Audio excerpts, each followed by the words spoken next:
This passage is about the insurrection, the kind of rebellion, violence that happened in the US Capitol. Actually, the attack on the US Capitol building or the legislature building. He hasn't mentioned exactly that, he just mentions the word insurrection. The author mentions how it happened, how people were persuaded, were instigated by false news and to react with violence, and how one can ignore or look, how one can recognize false news, how what should the conditioning of a person be. He basically says when you read fiction, you know how an author builds a story, maybe truth but with fictional parts attached to it, how a good reader of fiction can find out the nuances of false stories and false news. So we'll read the passage quickly and summarize it, and then we'll look at the questions.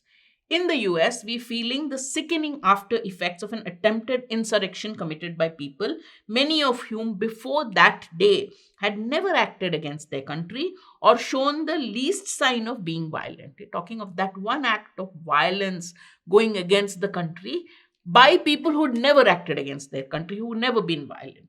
What's happening over here? Good question. The truth is, nobody knows. But here's one way of looking at it. These people were told a false story and acted on it with a level of passion and violence that would suggest true belief. So they were told a false story, but they believed and acted on it.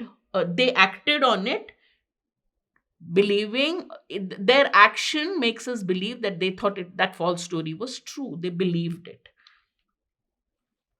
That false story, a set of false stories really bundled together, came to them via their news feeds and radio talk shows and partisan television shows with an alluring high-tech gleam. So how did they receive these stories?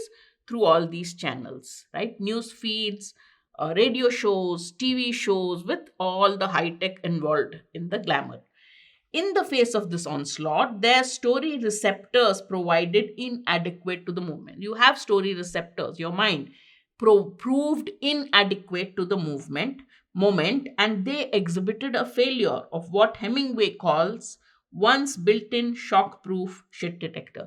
We all have a built-in shock-proof detector of false news, but that day it failed for all these people. When they received the false news, they could not detect it, and therefore they acted on it violently.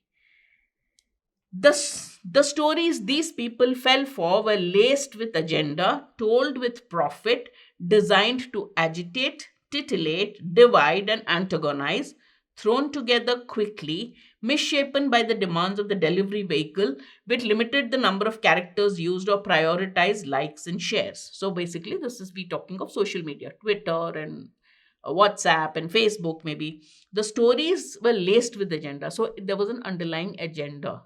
There was a purpose to sending these stories. They were told for profit. They were designed to instigate people to rouse them to activity, and they were put together quickly because of the constraints of the number of characters you can use. They were misshapen, they were twisted, they were contorted, right, by the demands of the delivery vehicle. These stories entered the minds of their audience the way any story does, and their audience processed them earnestly as if there was something vital to learn in them, because that's what our minds do. So when we were told these stories, the people who reacted to it, they received it. They received it in the way anybody would react or receive a story. There are signs in a false story, tells we might call them, slight hitches in the language or logic of the story that someone versed in reading fiction comes to recognize. If you are versed, if you are used to reading fiction, you can see the hitches in the language. You can see the small changes in the language which will enable you to know the signs of a false story.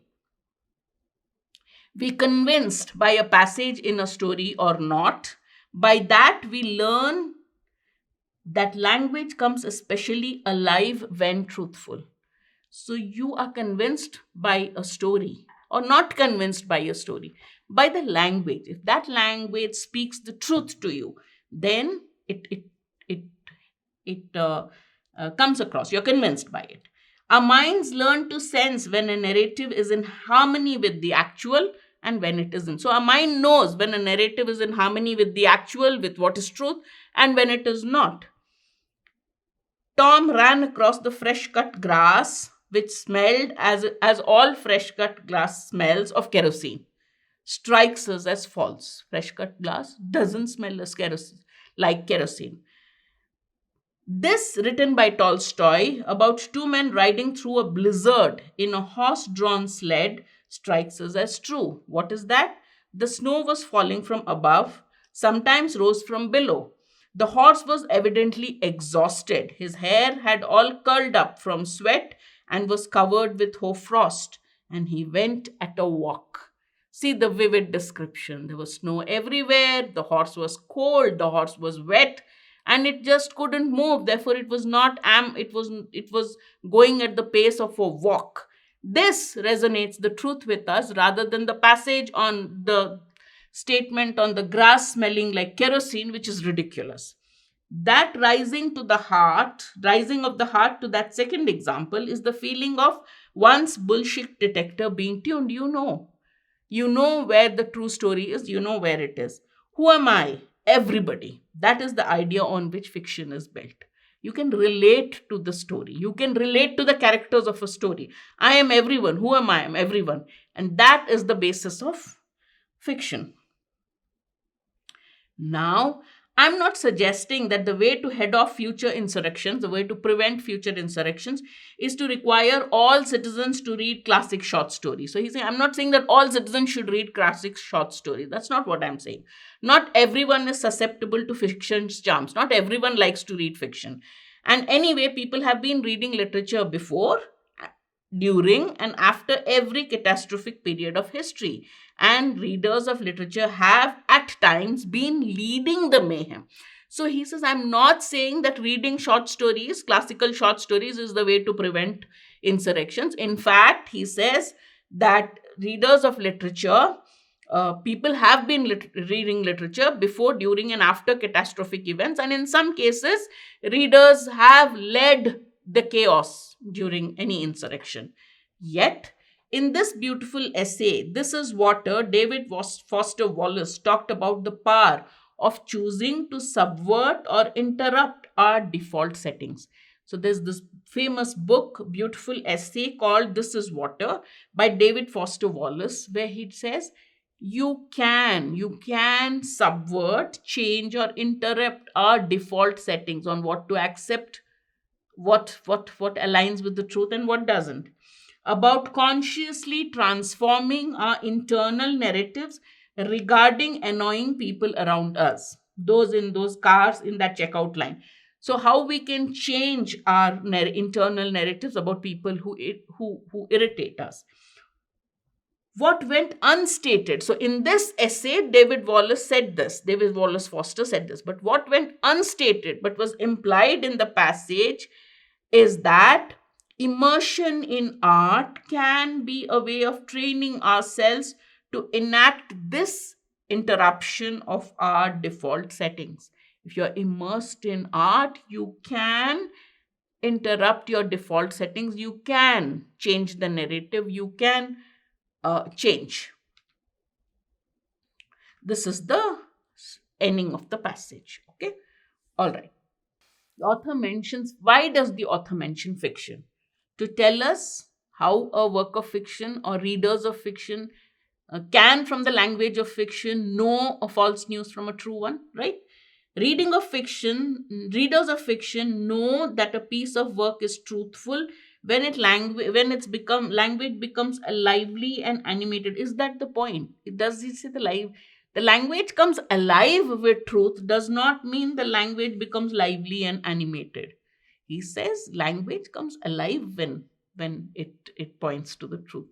But the question is not readers identifying pieces of truthful writing. The question is how reading fiction will help you identify false stories, right? So A is irrelevant, and anyway, that part is not correct. Regular fiction reading can have utility value, can be useful in being able to detect nuances that classify articles as false news. In other words, if you read fiction regularly, you can, from the language, from the nuances in the language, find out if a piece of information or if a write up is truthful or giving something false or saying something false. So B is the correct answer, right? Based on what we read. Fiction reading can help prevent insurrections. He didn't say that. Fiction has a useful role to play in contemporary society is a vague answer. How? What? Right? So the correct answer is B.